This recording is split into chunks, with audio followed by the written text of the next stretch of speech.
had some really different thoughts about what I'd preach today, and all that changed Tuesday night. Tuesday night, I was really challenged to live today's scripture, particularly the verses that say, welcome the person who is weak in the faith, but not in order to argue about differences of opinion. One person considers some days to be more sacred than others, while another person considers all days to be the same. And another verse, each person must have their own convictions. Why do you judge your brother or sister? Why do you look down on your brother or sister? We will all stand in front of the judgment seat of God. Challenging scripture. Because sadly, there are a lot of studies that show that many non-Christians know us for how deeply we judge and not how deeply we love. Judgment's presence almost always guarantees love's absence. And all this matters because there are many from generations who are no longer coming to church. It's not that the unchurched don't know any Christians. They do, but they don't like us. And as Christians, we may get our feathers all ruffled by that and start to argue, well, who's going to stand up for the truth? Okay, but Jesus is both grace and truth. You can't judge someone and love them at the same time. Judgment, it happens from a place that we determine. It's self-determined. It's self-righteousness. Judging others places our authority above God's. Why are we so quick to judge? And why is grace so hard? Maybe it's because they aren't like us, not a member of the church or a part of us in any way. We might know that we've judged another when we relegate them to the title them. Don't hear me say ignore sin. You know, sin has to be addressed, but holding someone accountable is a whole lot different than judging them.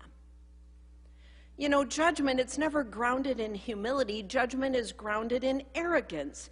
Judgment might as well just say, from a self-righteous point of view, well, I would never get into this kind of situation. Judgment kind of implies, you know, you should be as good as I am. I'm better. I know more. I'm superior. Oh, poor, pitiful, stupid you. Accountability says, I'm a mess, and let's figure this out together. So, okay, judgment's part of our faith.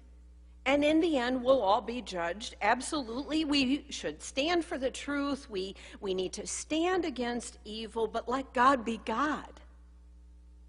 God's the only judge. And God's judgments are perfect. Ours are not. And here's the deal. Our judgments are never going to draw anyone closer to God. And we're all at different points in our journey. Paul said it. Some of us are weak, some are strong. And I wonder, was I strong and among the weak last Tuesday night? You got to know I have the family's permission for what I'm about to share. It all began Saturday afternoon after Allison and Christian's wedding. It was a beautiful affair here at the church. And the funeral home contacted me. And they asked if I'd lead the funeral for a 29-year-old man who sadly died by suicide. His celebration of life was Tuesday night at 8 p.m. And since I didn't know this young man or his family, I needed to spend a lot of time with his parents and his grandma last Sunday afternoon. They were open, honest, and really vulnerable in sharing their struggle with me. They talked about some really good times too. They talked about their son's kind, compassionate heart, but he struggled with addiction, mental illness, and suicidal thoughts. But yet he was always the one to help his friends who struggled with the same issues. They talked about how he helped the homeless, how he once gave a homeless man his shoes and socks and then walked home 8 blocks barefoot. He'd help the homeless and give them his last few bucks. They talked about how their son had gone undiagnosed until well into his 20s because doctors failed to see his underlying bipolar mental illness. All they saw when they looked at him was a user. But the reality was, he'd started using drugs and alcohol to numb his pain. That's never a right choice. It's just so often the choice made by those who suffer with undiagnosed, untreated mental illness. Self-medicating numbs their pain. Eventually, their self-medicating becomes an addiction, and that was this young man's life and death. At his best, he was caring and compassionate, and at his worst, he was tormented by illnesses that quickly changed his personality in hard, not so very safe and unpredictable ways. His mom talked about how he often said, "I'm tired of living."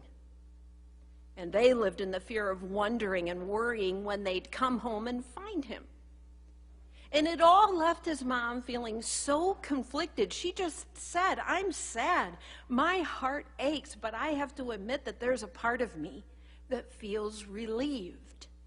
She said, "I know he's finally at peace."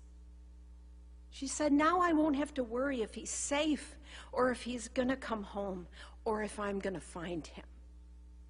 Hers was the very honest, hard reality of living with a person with mental illness and addiction.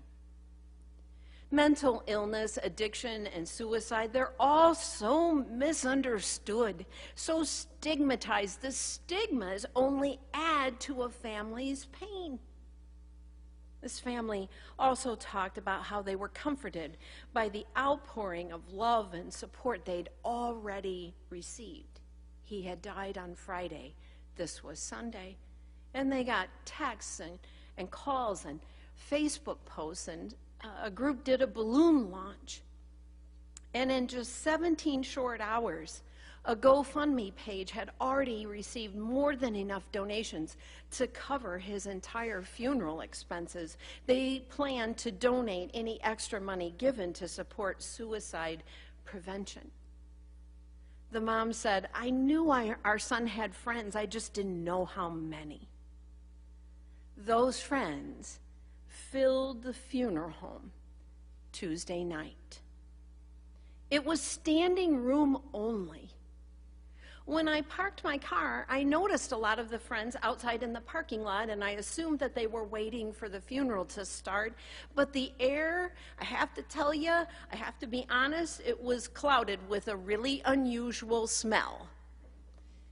It was weed. I also need to tell you that many of this young man's friends had like a lot of tattoos and body piercings, and some had very different styled and colored hair. Some wore a lot of metal. There were a few who dressed up, but most wore their everyday street clothes. You know, people pay good money for holy jeans these days. That's holy as in holes, not holy as in sacred. But I was challenged not to judge them by their appearances.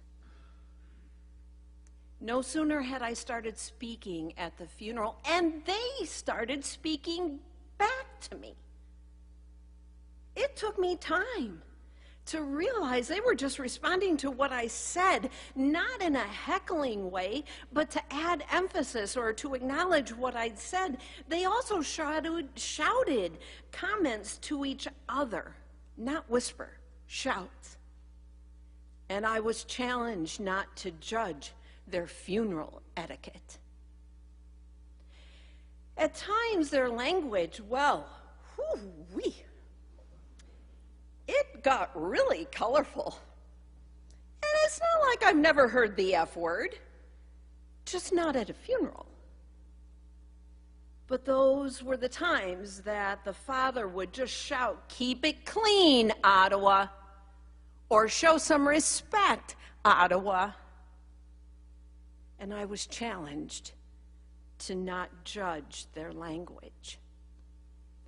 You know, the friends didn't stay in their places either. During the service, they moved at their emotions, impulses. Two girls towards the end of the service came up to the casket in front of everyone and hugged and kissed their deceased friend in the casket, and I was challenged not to judge their manners by their appearances and behaviors. I wondered if they were all clean and sober, and I was challenged not to judge their addictions. You see, this young man's death by suicide is not entirely unexplainable. He did not act out of a moral weakness or a character flaw. He acted out of intense psychological and emotional pain and suffering. And if he wrongly used substances, it was just to numb his intense pain, a pain we can't begin to understand. And even though it might appear that he died by his own hand, no one does this without this great coercing pain and this tremendous inner turmoil. And I'm sure for him, it had to have seemed like it would never end. To us, all this might seem selfish or senseless, but have any of us lived his life? Do any of us know or even understand his brain chemistry? None of us has had to cope with what he's had to cope with. We don't know the deep, dark space of another's pain. So many what ifs are going to forever torment his family. What if they could have done more? What if they could have done something differently? What if this could have been prevented? What if he died wondering if he was really loved? What if they did more and he still would have found a way? And I wonder, what if our society wasn't so judgmental? What if doctors would have taken time to see beyond his addictions?